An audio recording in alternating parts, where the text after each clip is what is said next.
Welcome আমার প্রিয় ছাত্রছাত্রীরা।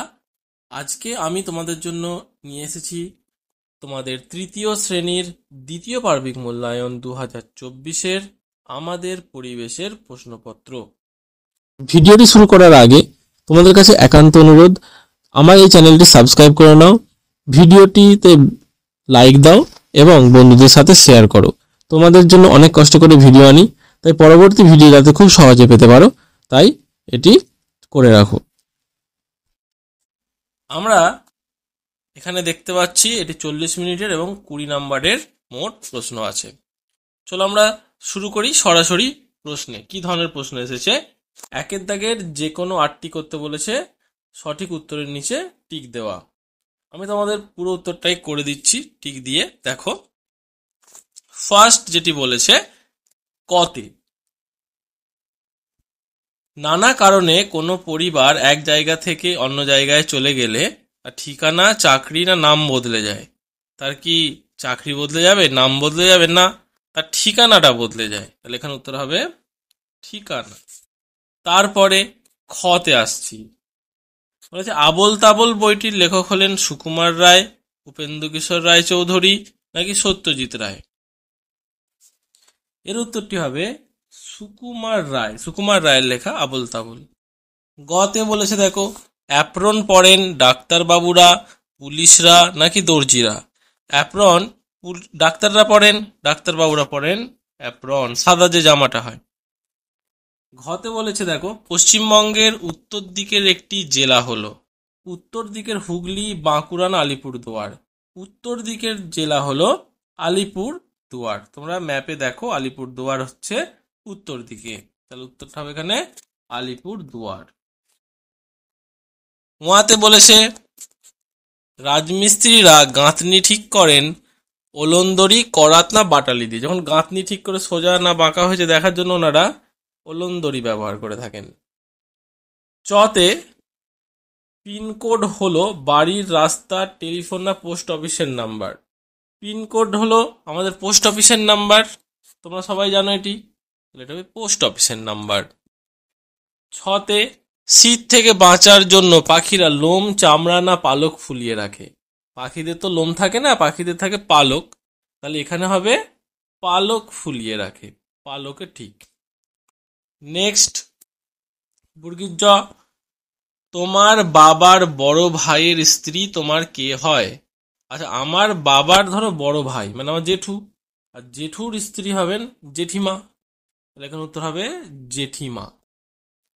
ঝতে বলেছে দেখো, সিনথেটিক সুতো হয় কার্পাস তুলো, খনিজ তেল নাকি কাগজ থেকে। সিনথেটিক যে সুতো সেটি আসে খনিজ তেল থেকে, ঠিক আছে। কার্পাস তুলো থেকে তো নর্মাল সুতো আসে যেটা আসল সুতো, কিন্তু সিনথেটিক যেগুলো হয় সেগুলো খনিজ তেল থেকে আসে। আশা করি এটা বুঝতে পেরেছো তোমরা। এরপরে আমরা চলে আসবো 2-এর দাগের সত্য হলে পাশে টিক এবং মিথ্যা হলে ক্রস চিহ্ন দিতে বলেছে। 6টি করতে বলেছে। প্রথমে চলে আসবো আমরা কতে।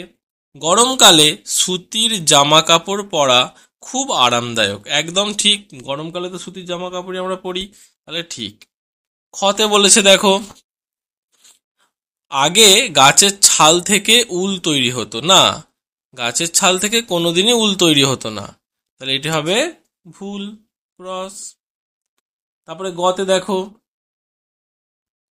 যারা পাকা বাড়ি তৈরি করেন তাদের ঘরামি বলে। না, ঘরামি বলবো আমরা যারা মাটির বাড়ি করে, আর পাকা বাড়ি করলে তাকে আমরা রাজমিস্ত্রি বলতাম, তাহলে এটাও ভুল।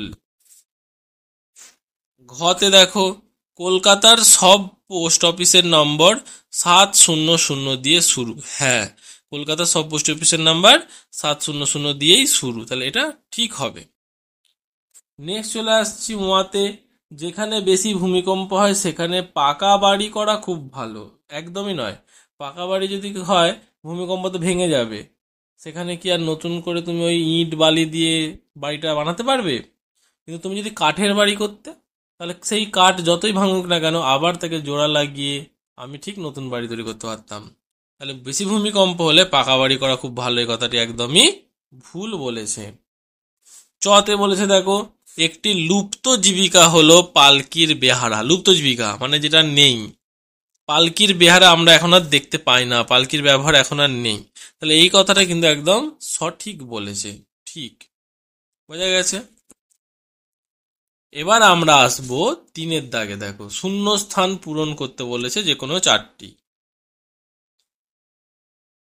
3-এর দাগের কতে বলেছে দেখো, বিভিন্ন জায়গায় খাদ্য ও বাসস্থানের জন্য ঘুরে বেড়ানোর জীবনকে ড্যাশ জীবন বলে। আমরা জানি যাযাবর বলা হয় এদেরকে, তাহলে এটা হবে যাযাবর জীবন বলে। তারপর খতে, খুব শক্ত আঁশযুক্ত গাছ হলো ড্যাশ, পাট গাছ। সেই জন্য তো পাটের আমরা চটফট শব্দ তৈরি করি। কৃষ্ণনগর ড্যাশ জেলায় অবস্থিত, কৃষ্ণনগর হলো নদিয়া জেলায় অবস্থিত, ঠিক আছে। তারপর ঘতে বলেছে ভূমিকম্প প্রবণ এলাকায় ড্যাশ বাড়ি বেশি দেখা হয়, মানে এটা হচ্ছে তোমার কাঠের বাড়ি, তাহলে এখানে লিখতে হয় কাঠের বাড়ি। আর উমাতে বলেছে ম্যাপ এর বাংলা হলো মানচিত্র, তাহলে এখানে উত্তরে লিখবো আমরা মানচিত্র, ঠিক আছে। এই উত্তরগুলো আমাদের হয়ে গেল। এরপর আমরা চলে আসবো নিচে 4 দাগের প্রশ্নতে। ডাকঘরকে ইংরেজিতে কি বলে? ডাকঘরকে আমরা জানি পোস্ট অফিস বলে। পরের প্রশ্ন খতে, টুনটুনির বই কার লেখা? আমরা জানি টুনটুনির বই উপেন্দ্র কিশোর রায়চৌধুরীর লেখা। লিখে ফেললাম টুনটুনির বই উপেন্দ্র কিশোর রায়চৌধুরীর লেখা। আর গতে বলেছে দেখো, মানচিত্রের উপরের দিকটা কোন দিক নির্দেশ করে? উত্তরটা হলো মানচিত্রের উপরের দিকটা উত্তর দিক নির্দেশ করে, উপরের দিক, উত্তর দিক। তারপরে ঘতে, কি থেকে প্রাকৃতিক সুতো পাওয়া যায়? উত্তরটা হবে প্রাকৃতিক সুতো পাওয়া যায় কার্পাস বা তুলো গাছ থেকে। 5 দাগের প্রশ্ন বলেছে দেখো, কতে, পাখিরা শীত থেকে নিজেদেরকে বাঁচায় কিভাবে? পাখিরা নিজেদেরকে শীত থেকে বাঁচাতে তাদের পালকের ভেতরে বাতাস ভরে ফুলিয়ে রাখে, এভাবে ওদেরকে ঠান্ডা লাগে না, ঠিক আছে। খতে, পাকা বাড়ি তৈরি করতে কি কি প্রয়োজন? এখানে লিখেছি দেখো, পাকা বাড়ি তৈরিতে ইট, বালি, সিমেন্ট ইত্যাদির প্রয়োজন। গতে, আগেকার দিনে ঠান্ডার হাত থেকে বাঁচার জন্য মানুষ কি পরতো?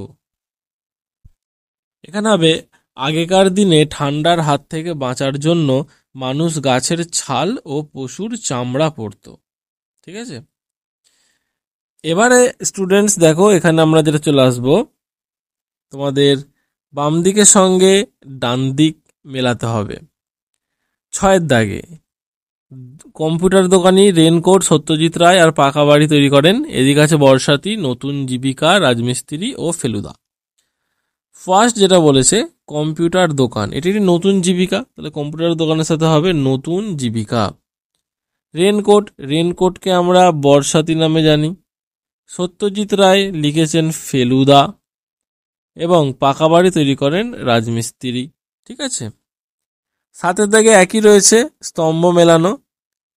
জার্সি, জার্সি পরে খেলোয়াড়রা, জার্সির সাথে হবে খেলোয়াড়।